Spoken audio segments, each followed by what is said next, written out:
Okay,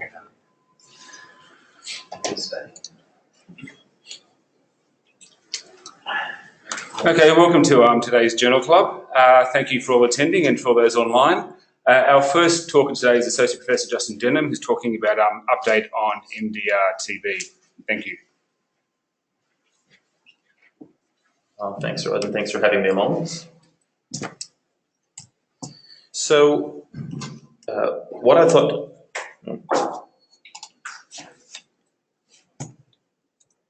All right, okay.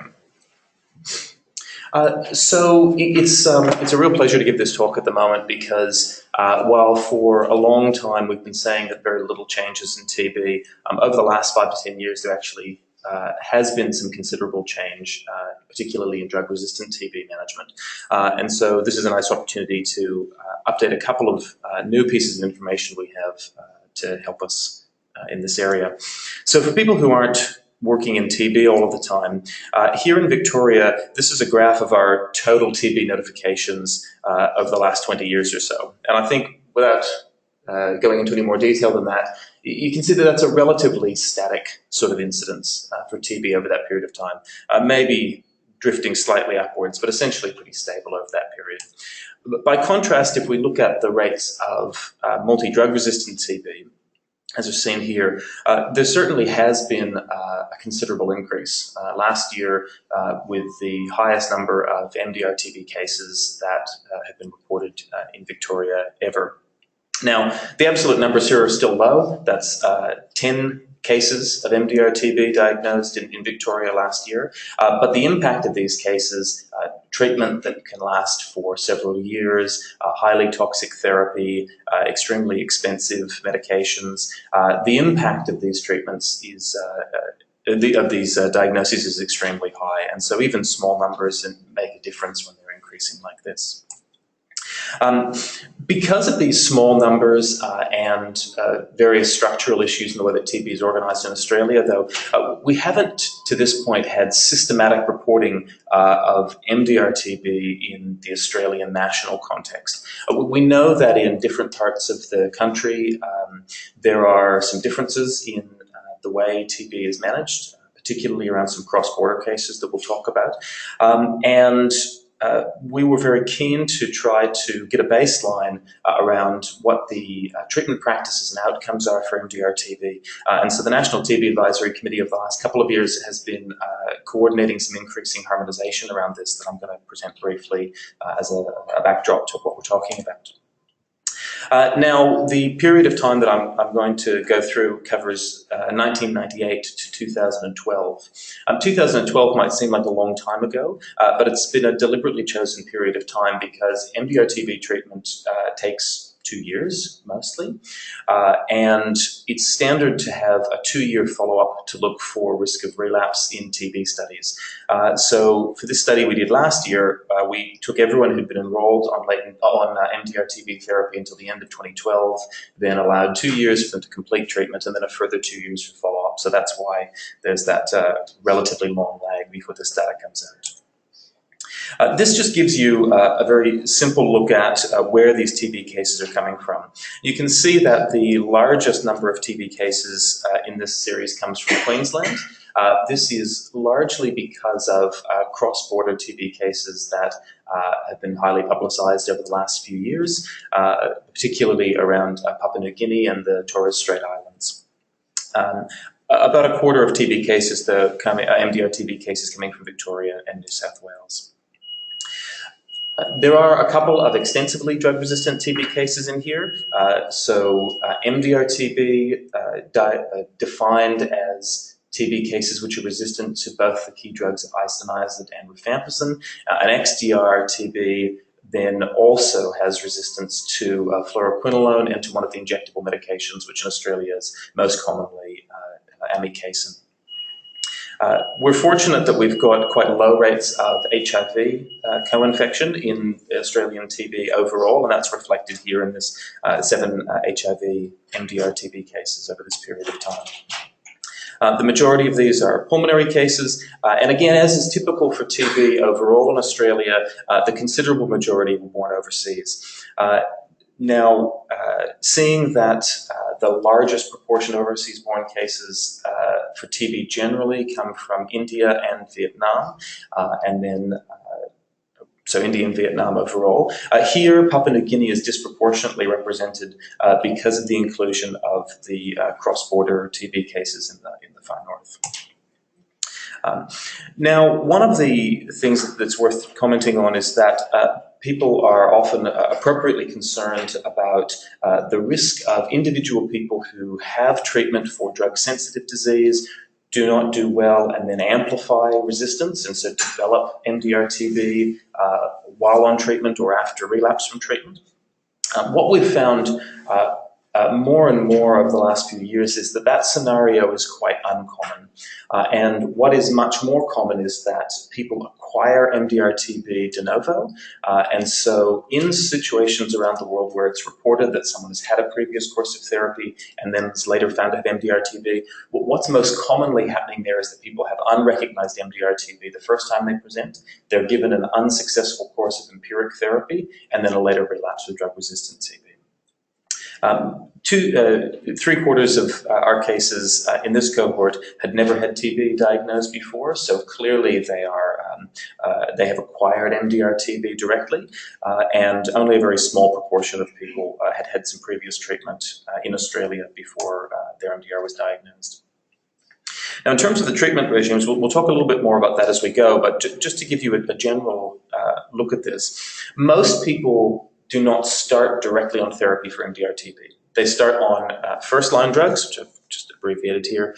So this is isoniazid, rifampicin, ethambutol, pyrazinamide. They start on empiric therapy for drug-sensitive disease, and then it takes a period of time while susceptibility testing is happening before they eventually are changed onto directed therapy for MDR-TB. That mostly, in our cohort, had a median of 5 active agents. I've put here in some brackets that I'll skip over largely, but these brackets represent the Victorian equivalents within this cohort.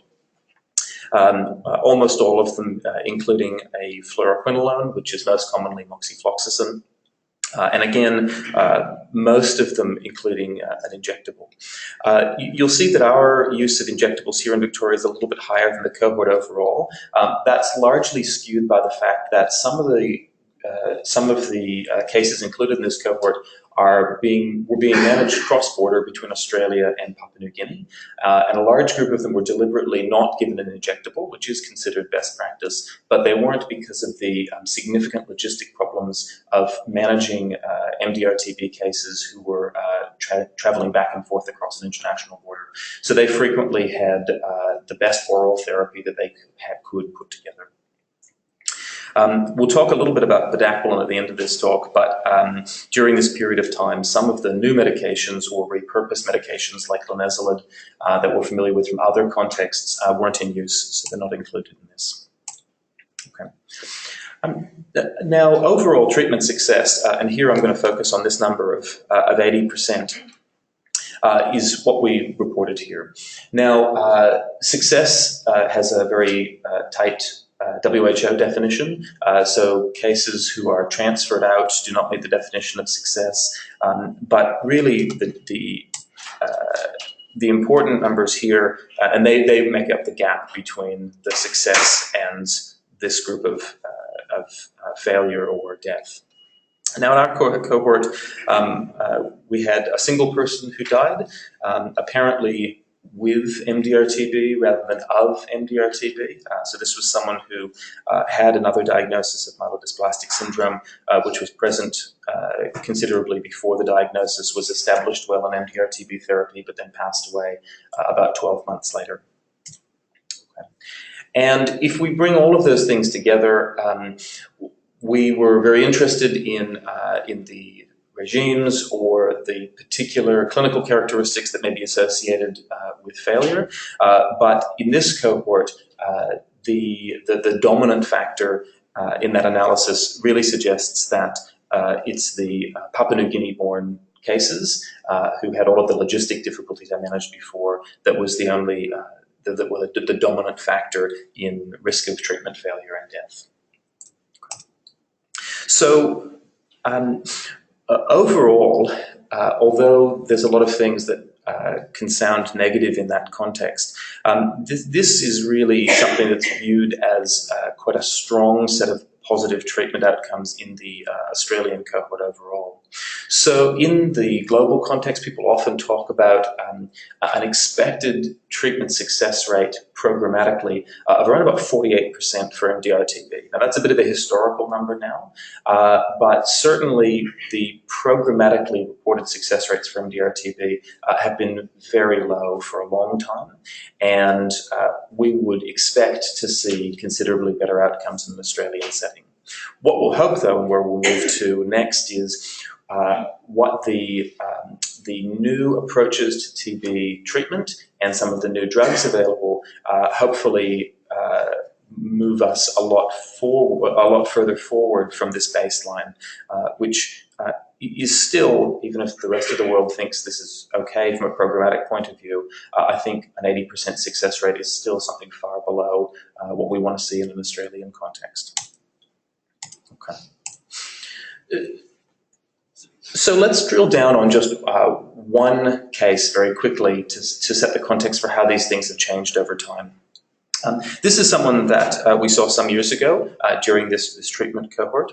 A young woman who unusually traveled to the Philippines for a very short period of time, and several months after returning was found to have a unilateral pleural effusion, which was drained, was diagnosed with TB and started on first-line therapy, but after cultures returned some weeks later, were able to demonstrate that she had multi-drug resistant TB. Okay? Defined as isoniazid and rifampicin resistant, but in this case was sensitive to the other agents. And so her standard treatment at that time would be for a 20-month course of therapy, with the first 6 months involving IV amikacin. Okay. Now, building a standard regime for MDRTB, particularly at this time, we're starting by including all of those first-line agents which still retain susceptibility, then adding an injectable agent, fluoroquinolone, other drugs like prothionamide, and perhaps, depending on how many of the first-line drugs retain susceptibility, thinking about addition of cycloserine, looking to get 5 active agents into that intensive phase, which is the first 6 months. And then we have a range of other things which were just starting to come on the horizon in the case of the use of bedaquiline, carbapenems, linezolid at that time, which could be added if there weren't enough agents in that initial therapy. And so in her case, she started on amikacin, prothionamide, moxifloxacin, pyrazinamide, ethambutol, a plan for 20 months. Now, she has what we slightly tongue-in-cheek refer to as MDR light. She meets the definition of MDR-TB, but she doesn't have all of the other drug resistances that sometimes make this even more complicated. But even in that scenario, we've got a very high pill burden, someone who's going to get, in this case, it was 12 tablets a day plus an injectable agent given IV every day for 6 months. 2 years of therapy, many well-recognized side effects caused by these medications. And so there's been a lot of impetus, both in terms of successful completion of therapy, but also improving side effect profiles to move to shorter and better tolerated approaches. And one of those was last year endorsed by the WHO, which is, and I'll just go through this because there's a lot of unfamiliar acronyms in these things here. This is essentially what can be a 9-month course of therapy for MDR-TB with an injectable agent. In this case, it's kanamycin rather than the amikacin we use here more frequently, moxifloxacin, prothionamide, clofazimine, high-dose isoniazid. So despite the fact that there is resistance to isoniazid demonstrated, the idea being that there may be some activity from the higher doses of isoniazid. And then in the continuation phase, which previously we're looking at something in the order of up to a year and a half, is now 5 months following on with just these 4 oral drugs. Okay. So This uses drugs, all of which we have current access to in Victoria, although we might make some substitutions like amikacin for kanamycin, but is restricted to, I'll come back to that, but is restricted to people who just have isolated resistance to isoniazid and rifampicin. So really, this is, given the profiles that we see here in Australia, this is probably suitable only for about 10% of the typical patients load that we see through. Now, there are ongoing head-to-head comparisons between these, but at this point there's no published head-to-head comparison. So we're really dealing with data that suggests programmatically that this sort of treatment has a higher success rate than existing therapies, but we don't yet have head-to-head comparisons. And so it's been a real challenge about how much evidence is needed to accumulate before we can programmatically take on these sorts of therapies. We are currently using this for one of our patients. It's the first person in Australia who's been using this regime and doing well so far, but that will contribute to a growing body of global literature about this as well. Okay. And I'll come back to some of the new regimes in the next slide here. Yeah. Now, this is a pipeline that 10 years ago was looking particularly barren. So we see this for all sorts of drug development and often see that there's not very much in the shed. But for MDRTB and for TB more generally, it's been great to see more things coming through preclinical development and clinical development. I'm not going to talk about all of this except to say that it's always nice to see a few new agents coming through that show promise. But what I'd like to talk last about is just a little bit about bedaquiline, which is one of the drugs which has emerged over the last decade and now become a more routine part of programmatic use for MDR-TB. Okay. So bedaquiline is an ATP synthase inhibitor, and it is really the first specific TB drug developed in a very long time, rather than some of the repurposed agents like linezolid. We know that bedaquiline, this says here, bedaquiline has a long half-life, which is true, but maybe understates the case a little bit. Bedaquiline levels are found even some years after completion of therapy. So the fact that it can be given as an intermittent medication, mostly 3 times a week after some initial loading period, certainly means that it maintains high levels, but may do so for some time after treatment is finished. Now, bedaquiline has had some randomized control trials, but at the time of introduction, these were relatively small in number. So this is something like 100, these 2 trials here were something like 100 patients total who received bedaquiline as part of an intensification. So both of these are optimized background regimens plus bedaquiline, and looking at surrogate endpoints, I think it's fair to say. So in both of these cases, the main outcomes were that bedaquiline reduced the time to sputum conversion, and it did increase the proportion of people who became culture negative to TB over the course of therapy. So very helpful outcomes, but certainly not the kind of hard clinical outcomes in terms of treatment success, reduction in death, those kinds of things. And in fact, when taken together, these studies also had a higher rate of death in the groups receiving bedaquiline. There were concerns about QT prolongation seen with bedaquiline therapy in this time, and sudden death in several individuals, which was suspected, although not confirmed, to be cardiac related. So weighing those 2 things up, the 48% treatment success rate I talked about before, very bad outcomes for MDR-TB therapy, evidence of microbiologic effectiveness, but these concerns about toxicity that had not been fully explored. Ultimately, bedaquiline was approved for use, but with a black box warning about QT prolongation and the need for ongoing, very careful monitoring and further studies. And that's been the case since 2010. But of course, taking on programmatic use before the reporting of randomized control trials that are ongoing has meant a very careful need for monitoring. And so part of that has been this centre's participation with the International Bedaquiline Study Group, which reported very recently the outcomes of a retrospective review of patients who had received bedaquiline as part of their treatment for MDRTB.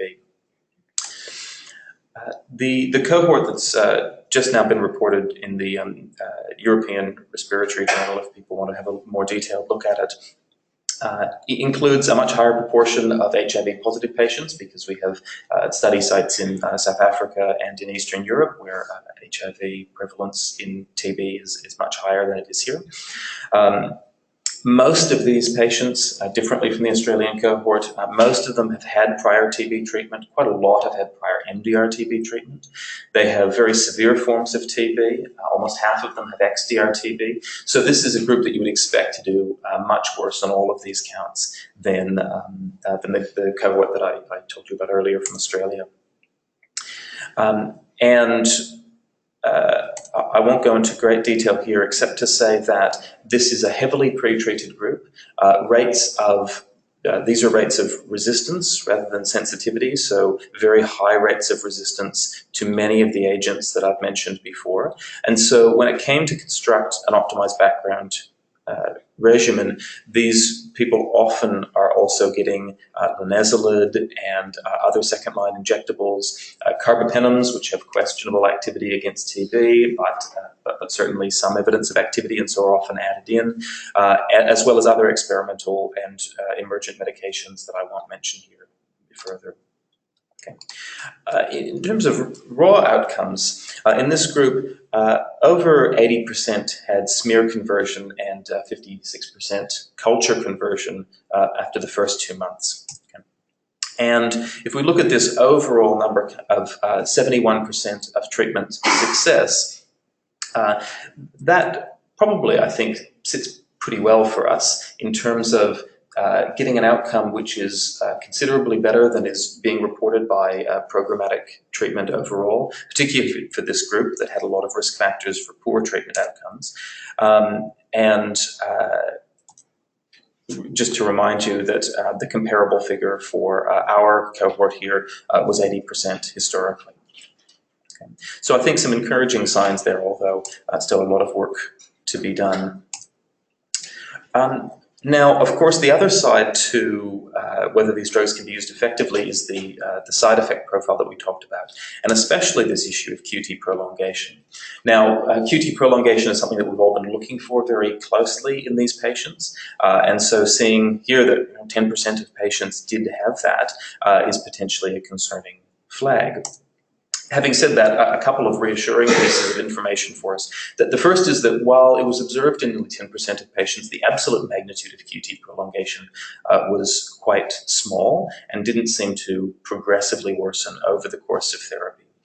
So a median change there of about 20 microseconds over the course of therapy.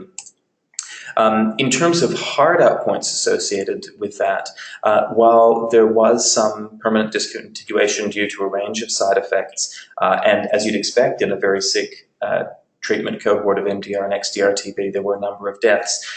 However, only one of those was a cardiac death. That happened in someone who did not have a prolonged QT, and overall there was no association between QTc prolongation and death seen in this cohort. So I think that's generally a reassuring set of signals to say, yes, this is an issue. It's a relatively limited issue, one that needs careful monitoring, particularly given that we're frequently using moxifloxacin, clofazimine, other medications which are also known to prolong QT, but suggests that we may be able to manage these for overall safe management in this cohort.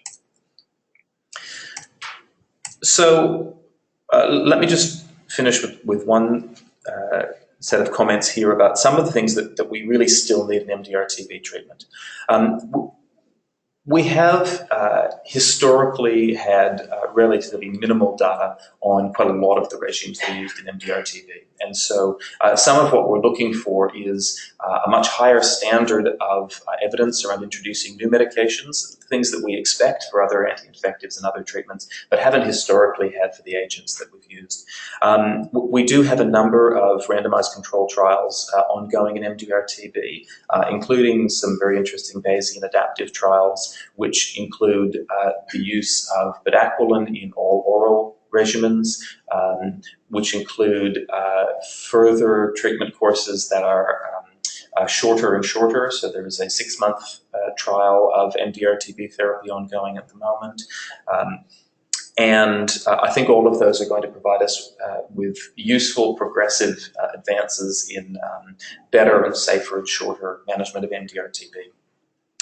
There are still important safety risks, and while I've jumped over delaminid in this talk, another new agent which also has concerns about QT prolongation, there's been a recommendation not to use them together, but increasing desperation around XDR-TB has meant that there's now been a number of successful case studies of their use together, and so I think that there will be more comparative studies of combinations of these medications that we haven't seen before. And finally, as with all of these new drugs, we're seeing more and more interesting work around the development and prevention of resistance, including some very nice work that Malanka Karmakar is doing in her PhD. So I'm going to finish there. Thank you very much. Happy to take some questions, but given the format, tell me what you'd rather do, Rod. Yeah, a few questions are okay. Yes, I just had some questions about the side effects of bedaquiline. If you go back to that slide, there's other things there listed like peripheral neuropathy and things like that. Are they as a result of the patient's underlying conditions or thought to be influenced by that, or because it's only able to be viewed in a multi-drug regimen, or is it permanent? And same for the toxicity, the ototoxicity. Yeah, look, that's right. And Can you just repeat the question? Oh, yes, I'm sorry. So the question on this slide, which I think people can see in the peripheral slides, the question is about this range of side effects associated with bedaquiline use. So I guess the comment that I'd make, which is, you're quite right, this is an observational study in people who are by definition on a wide range of medications. So how many of these are attributable to bedaquiline use is very questionable. A number of these issues like hypothyroidism and psychiatric conditions and peripheral neuropathy, these are classically associated with other TB medications, so they're very likely to relate to some of the other medications in the regime. But I guess this is the total of side effects reported for the cohort of patients who were receiving treatment, including bedaquiline. Yeah. Also, with the extremely long half-life of bedaquiline, surely there's a risk of resistance forming with re-exposure in high-level countries. That being thought about? Or? Yeah. So look, I think this is really an emergent issue at the moment. There wasn't really a lot of suggestion that bedacoline's half-life would be that long when it started to be used. Really what we're seeing now is that having had the first cohorts of patients go through, people have been returning to do therapeutic drug monitoring, I guess, after the course of therapy and finding that there's still levels up. Now, what are the implications of that? They probably differ in different contexts. There must be a period of time where your MICs fall to a level that resistance is more of an issue. But in TB, where we've got very low organism burdens after treatment, you could argue that actually might be a useful period of monotherapy for prevention of reinfection, which is kind of a parallel to what we did with isoniazid. So I think that's an important theoretic concern, but what its epidemiologic impact is, I'm not sure. I don't think anyone's sure at the moment. I've got a question about direct observational therapy, and there was, I think you reported 0% in Victoria. Is there a reason why that's not taken up for our patients? Yeah, there is, and this really reflects some programmatic differences, I guess, in the way programs are structured. So, look, very briefly, most TB programs around the world will use some form of direct observation of therapy, where the idea is to actually observe each dose of medication being given. We have some problems with that for a few reasons. Firstly, there is actually quite good evidence that programmatic direct observation of therapy does not improve compliance or treatment completion. And on a programmatic sense, there are lots of reasons for that. Probably, I think that's because requiring someone to come to a central place to have their medications observed is in itself likely to be a risk factor for leaving treatment and loss to follow-up. Here, what we have is what I like to describe as individually tailored supportive adherence, support for adherence to therapy. So we certainly very closely engaged with patients looking to remove barriers, but really we see TB therapy as something which is parallel to all the medications that we give. We don't routinely look to do direct observation of therapy for HIV, for other important conditions. We have patients who want to get better and, when appropriately supported, can. And I think the fact that we've got excellent treatment outcomes in this setting is further supportive of that. Yeah. So I think this is part of patient-centered care.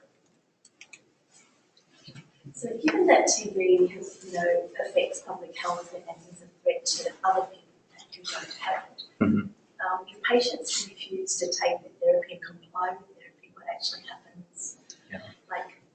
Is there any legal measures that you can take? Yeah, so the question is around patients who do not want to or don't take therapy and the public health impact there. Look, that's certainly the case. And I guess TB differs from other infectious conditions in a couple of ways, both given how long treatment needs to be taken for and the fact that relatively casual contact can spread TB, so there certainly can be some public health implications there. My experience is that significant problems with that are pretty uncommon, but sometimes there are legal structures that rarely need to be invoked. There is a Public Health Act or some equivalent in every state and territory jurisdiction where no one can be compelled to take treatment, but people can be compelled to be isolated for public health safety until such a time as they become non-infectious. So that's sort of the core of all of the legal approaches around Australia that can be used here. But fortunately, we don't need to invoke those things very often, and relational and systematic engagement is usually a better way than the legal structures. Sorry, Kirsty? I'm gathering you guys through some real effort behind that look back over 14 years to look at the safety and outcomes of your MDR treatment. And I wondered about the way in which we collect data. Does it make that sort of safety and quality audit easy to do? Can we, in a prospective way going forward, have a system whereby we could pretty easily be answering those questions and identifying if there are problems emerging in particular states or particular ethnic groups or something? I'm just interested in how we collect the data and how easy it was for you to analyse. Yeah, no, absolutely. And I'm sorry, the question was how easy is it to collect the data around MDRTB and Australian system and what sort of structural things might be better put in place. I think that's a very polite way to put that. But, the reality is that to collect this data was not that easy retrospectively, which is essentially why we've dumped as a baseline to a real-time prospective system that we have recently established. So the National TB Advisory Committee is very keen to be monitoring these things, and so for the last couple of years has set up increasing structures for jurisdictional reporting to a central authority that we meet and review regularly. So to retrospectively collect this data required a lot of individual institution ethics committee reviews, dealing with all of the different jurisdictions, so it was relatively complicated to collect that retrospectively, but we thought that was an important baseline for what will be better quality and more quickly collected prospective data going forwards. I was to finish with all that one last cheeky question. Because this is a stewardship seminar, with these kind of long-term multiple antibiotic regimes, has there been any observational studies of people returning with multi-drug-resistant other bacteria during their treatment or post-treatment? Do you know of? What a good question. So, look, I guess there's a couple of things I'd say there. The first is that I'm not aware of very much. There have been some small studies that I've seen where people have looked to see about the development of a staph resistance in people who are receiving rifampicin, which don't, to my mind, seem to have shown compelling evidence that there's development of resistance in other areas, but that's been something of interest. Many of the drugs for TB are relatively specific for TB, and so probably avoid some of those issues. We don't tend to, for example, see a lot of C. diff or other antibiotic-associated superinfections in TB treatment, but using more linezolid and so forth, it's. You're asking more about quinolones and managed before, mostly in the problems with initial diagnosis of TB or other comorbidities. So a classic case that was reported in, I think it's the New England Journal many years ago, with quinolone being used for regimes, prostatitis and something like that, and developing actually resistant TB, that process. But the other way around sort of things happen so often because it just doesn't seem to occur with other bacteria. But yeah, with quinolones, it's a huge theoretical concern. And I think that's probably a helpful perspective. It's a little bit selfish for the TB world, but I guess we certainly think that better overall antibiotic stewardship measures are helpful ways to preserve antibiotic susceptibility in TB, and the fluoroquinolones are a great example there. Yeah, good. Oh, thank you. Great, thank you very much.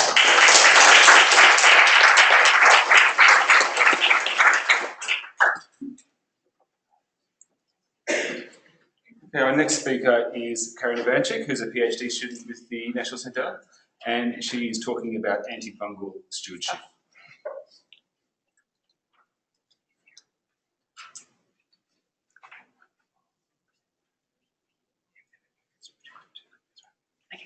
All right. Okay, so I'm just going to change tack and talk about my usual topic of one form of fungal infection, PJP, and just specifically talk about PJP prophylaxis in the haematology population. So this topic has come up at my institution just recently, just looking at our guidelines for our haematology population. So I'll just talk about the recommendations in the haematology group, where they come from, determining the need for prophylaxis and where that comes from in the non-HIV population, and specifically which haematology patients are at risk. So we'll talk about the indications for PJP prophylaxis, therefore, and then also just touch upon the utility of T-cell CD4 lymphocyte counts as a biomarker for PJP risk in the non-HIV patient population, which comes up every now and then in terms of whether it's a valuable marker or not. So just a bit of background. So PJP is a fungus. It's a common colonizer in the lung. You become colonised with PJ quite quickly as a kid, and probably up to about 50% of the generalised adult population will be colonised with PJP. It spreads via human-to-human transmission predominantly, and it can cause infection of the lung predominantly in immunocompromised patients. So typically in the HIV cohort with CD4 lymphocyte counts less than 200, so that's a very neat biomarker for risk in the HIV cohort, but also PJP occurs in the non-HIV immunosuppressed cohort. So we're talking about transplant, cancer patients and patients who are receiving immunosuppressants for immunological disorders. So, and in these non-HIV patients, it can cause quite severe pneumonia. It's got a higher mortality rate compared with HIV, and so it's a problem. So in terms of what agents we use, well, trimethoprim sulfamethoxazole, or Bactrim, I'm going to call it from now on in, is used as the primary prophylactic agent. it's the dose of which is variable depending on what resource you use, but essentially they're all equivalent. So, some units will use one double-strength tablet 3 times a week. Other units will use a daily double-strength or single-strength tablet, half a tablet in Australia. So there are benefits of using Bactrim, above which is improved efficacy in the PJP prophylactic setting, but it's also got other additional benefits in terms of other coverage. So it covers toxoplasmosis, which may be an issue post haematological transplant and post solid organ transplant. It's got potential reduced bacterial infection rates, potentially, and also it's cheaper. So there's always this topic that comes up in this patient cohort in terms of Bactrim ADR or adverse drug reactions, and actually quite a high number of patients will self-report allergy to, or what they call allergy to Bactrim prior to starting treatment, and so it's really important to define or clarify what the reaction was in that case. So just in a recent cohort of our renal transplant patients, roughly 10% reported a Bactrim ADR before we even considered PJP prophylaxis. And upon clarification, you need to figure out whether it's an immune-mediated rash, etc., or non-immune-mediated ADR, so your typical adverse effects such as myelosuppression or leukopenia, raised serum creatinine, and gastrointestinal upset.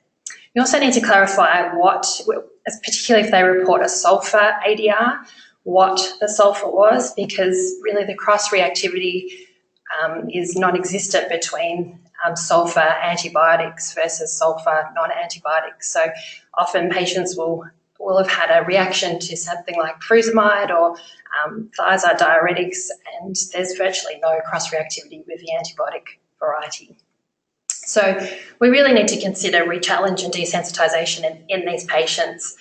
And we've had, there's great success in the HIV population for rechallenge or desensitisation when it comes to immune-mediated reactions, but also with the non-immune-mediated reactions upon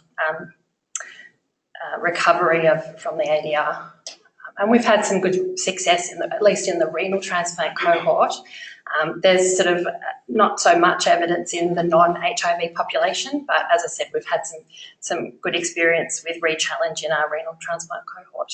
But there are obviously other second-line agents where you can't use Bactrim, including dapsone at various doses, nebulized pentamidine and atovaquone, but they're not without their issues, toxicity and cost otherwise. So in terms of guidelines, so the Australian guidelines, particularly in this cohort of patients, so haematological and cancer patients for prophylaxis, came out in 2014. But there are also other guidelines that are out there that have recently been published as well. So apart from those, there are the EASL guidelines, which have recommendations for the haematology transplant cohort. There are also the NCCN guidelines, which cover PJP within the cancer-related infection guidelines. The EVIQ guidelines, which are Australian-based cancer-related guidelines, of which infection guidelines are part of that. But all of these guidelines sort of start from a basis of trying to determine the need for PJP prophylaxis in these non-HIV patients. And most of the evidence comes from this Cochrane review, which has come out in various iterations, but the most recent version is from 2014, and it aimed to assess the effectiveness of PJP prophylaxis, predominantly Bactrim, in the non-HIV setting, and it wanted to define which non-HIV patient groups would benefit from Bactrim prophylaxis. So it did its literature review and identified 13 studies, just over 1,400 patients included, randomised and quasi-randomised controlled trials, and it included a range of immunocompromised patients, such as acute leukemia patients and various transplant cohorts. and included adults and children in the mix. So in terms of results, Bactrim provided an 85% reduction in PJP in patients receiving Bactrim prophylaxis, which was significant, and not unsurprisingly, the PJP-related mortality was significantly reduced. It didn't, however, translate to an effect on all-cause mortality. And overall, the ADR discontinuation rate was similar between those who received Bactrim versus those that received perhaps another antibiotic that didn't have PJP activity, placebo, or no antibiotic prophylaxis. But the data for ADR is pretty scarce from these studies, and in fact only probably about four of the 13 studies actually contained enough evidence to look at ADR. So overall, PJP prophylaxis with Bactrim was recommended where the risk is greater than 6% without prophylaxis. And what does that equate to in terms of haematology and immunocompromised patients? Well, it's the allogeneic stem cell transplant, various solid organ transplants, and acute lymphoblastic leukemia patients, which they could happily recommend Bactrim prophylaxis. But there are obviously other haematology patients that are also at risk that may benefit from prophylaxis. So back to the Australian guidelines, it identifies host disease and treatment-related factors that need to be considered in patients receiving chemotherapy for hematological malignancies. And some of these factors are sort of easier to quantify than others. So the treatment-related factors are easy to quantify. They're exposed to the treatment, they're at risk, and then the treatment stops, and then there might be a bit of a lag when the risk reduces. But the disease and host-related factors can be quite difficult to determine and quantify, and the risk is cumulative. And really, so that means that the risk for PJP should be considered at multiple times throughout treatment, because these patients can relapse, and that can actually be a risk factor for PJP and immunosuppression. So anyway, the guidelines identify some patients with malignancy at high risk for PJP, and that includes heavily pretreated patients and relapsed disease patients with hematological malignancy, patients receiving high-dose corticosteroids, and it goes on to define what dose puts them at risk for requiring PJP prophylaxis, but that's actually quite a moving target, and often patients will have a PJP infection that won't necessarily, whilst they're on corticosteroids, but they don't necessarily would by definition qualify for PJP prophylaxis. So often higher doses for less duration puts them at risk, and likewise lower doses than what's quoted for a lot longer could put them at risk of PJP. But there are more risk groups as well. So the guidelines recommend some known indications for PJP prophylaxis, which are transplant, disease and treatment related. And so from a transplant point of view, it's in allogeneic and to a lesser extent autologous stem cell transplant patients at risk. And then from a disease perspective, it's mainly the ALL patients and only AML and lymphoma really in terms of kids, and the risk in adults is less defined. And then there are regimen or treatment related risk factors, which I won't go into, but they're listed in this guideline as well. And so apart from these guidelines were published in 2014. So since then, or were there any other treatment-related indications that were missed? One that comes up at my institution is the risk from bendamustine with or without rituximab. And so bendamustine, just briefly is an alkylating agent. It's used in a range of malignancies. It's not a new agent, but it's certainly so it's been around for a little while, but it's used in CLL and lymphoma patients in haematology population. It's a risk, or it's perceived as a risk because it commonly causes some high-grade lymphopenia, in particular CD4 counts can drop.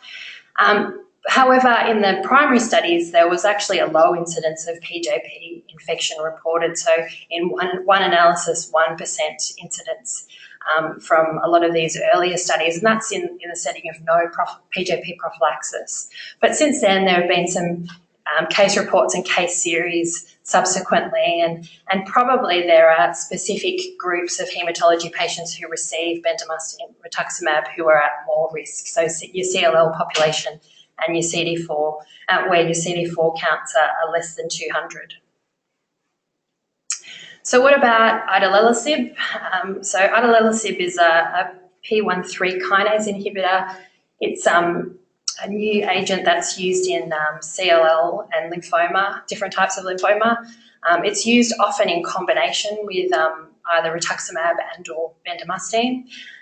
And so in the primary studies, there were some serious adverse effects, including infectious complications, of which PJP was an issue in the initial studies, and prophylaxis wasn't routinely given in these studies, but there was, of the 20% who did receive PJP prophylaxis, there were no PJP infections reported in that subset, but there was an increased risk in the patients who did not receive prophylaxis. So as a result, the experience from these studies, routine PJP prophylaxis is recommended during treatment and for 2 to 6 months after. And what about ibrutinib? This is another relatively new agent. It's a Bruton tyrosine kinase inhibitor, or BTK inhibitor, and it's used predominantly in CLL. So far, there hasn't been much in the literature, but mid last year, there was a case series reported of 5 PJP cases in ibrutinib-treated CLL patients, and this was just primary treatment of CLL. All of these cases were very mild, and they responded to treatment with Bactrim.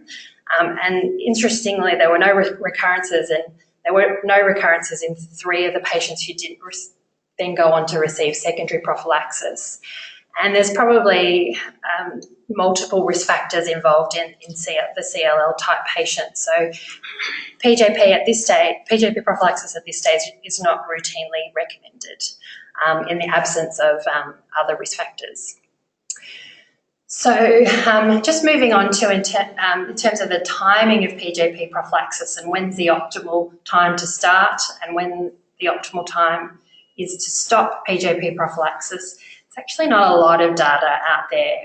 When to commence is kind of an easier question to answer, in that you're going to start PJP prophylaxis at the start of chemotherapy or immunosuppression, and there are some recommendations for when to start post-transplant in these patients, and that's mainly to do with just delaying it until engraftment has occurred due to the perceived risk of myelosuppression from Bactrim. But when to stop is actually more of the interesting question, because there are limited data out there. We have data from cohort studies that looked at PJP infection in specific patient groups in terms of the timing of when PJP occurs. So we have some idea for some patients, such as those that are receiving allogeneic stem cell transplant. But most of the recommendations are based on expert opinion, when we think T-cell recovery will occur, but it's not really patient-specific. So there's always this question that's raised in terms of, can we use this CD4 lymphocyte count as a biomarker, as we do in HIV infection, for PJP risk? So what about in non-HIV? Well, actually, if we go back to the guidelines actually identify patients with haematological malignancy whose CD4 counts are less than 200 before commencing chemotherapy should receive or consider receiving PJP prophylaxis. And so what's this recommendation based on? The correlation between CD4 counts and PJP in the non-HIV setting is really not well defined. There are some cohort studies and case series for non-HIV PJP patients published, and conveniently, just recently, there was a systematic review looking at this data and what we know about the value of using CD4 counts. And so the title of this systematic review is very promising. It says, what's the role of CD4 cell counts as a discriminatory measure to guide PJP prophylaxis? And really it included some studies that were obviously in the non-HIV patient population. You had to have assessed PJP infection in these studies, and it had to have included CD4 counts as a measure. So they identified 14 studies in the end, and they included both they tried to include randomised controlled trials, but obviously there aren't very any of those, and so they actually ended up including only one prospective observational study and 13 retrospective observational studies in total. So they included case series as well, but so everything was really included. They identified from these studies 515 non-HIV immunocompromised patients. So they had data in these 515 patients, but actually, and just under 50% had haematological malignancy, and just under 3/4 were on corticosteroids at the time of PJP diagnosis. So these are the studies. This is the presentation of the results or the key information from these studies. And you can see they're very small studies, firstly, and the available CD4 counts from within those studies were not complete. And they've highlighted the median CD4 counts, and you can see from the data that some of the median CD4 counts were above this threshold of 200, but there was a range of results, and that gives the percentage of patients who had a CD4 count at diagnosis of PJP less than 200, and again that varied. So the data was incomplete in terms of CD4 cell counts in all of these patients. There was quite a range of median CD4 counts presented, and just under a quarter of PJP cases had a CD4 count less than 200. And where the CD4 count data was more complete in the study, so where they had over 75% of the data present, this percentage increased to 82% of cases with a CD4 count less than 200 at PJP diagnosis. So what can we conclude from the data? Well, this is what the authors concluded, that the CD4 cell counts are a reasonably sensitive biomarker to identify patients at risk, and that the cutoff of 200 could be used to help decide either continuation or cessation of PJP prophylaxis. My take is that the data is incomplete. We need more prospective studies to prospective and completely monitor a patient cohort and not just the ones that had PJP infection. And we need to assess the safety of using CD4 counts less than 200 as a marker for cessation of PJP prophylaxis. So just to summarise, there are host disease and treatment-related factors to determine PJP risk in non-HIV patients, in particular haematology patients, but the risk is cumulative and it needs to be assessed at various time points during treatment, not just at the start. There are obviously indications for PJP prophylaxis and some that I've identified, some new indications, spectrums of preferred prophylactic agents, and there are many benefits that may suggest that we need to clarify any ADRs that patients report, and re-challenge them. And CD4 cell counts less than 200 could be used to identify at-risk patients and also better define when we can stop, maybe add some science to when we can stop prophylaxis safely in these patients. That's all I wanted to talk about. Thank you.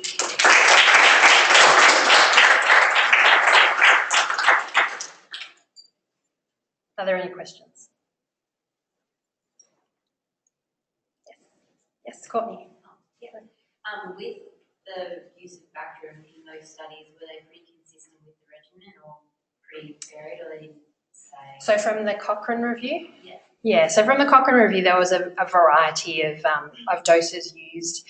It really depends on the setting and what was historically used in the studies, but overall they couldn't find a difference in terms of benefit from one regimen over another from those studies.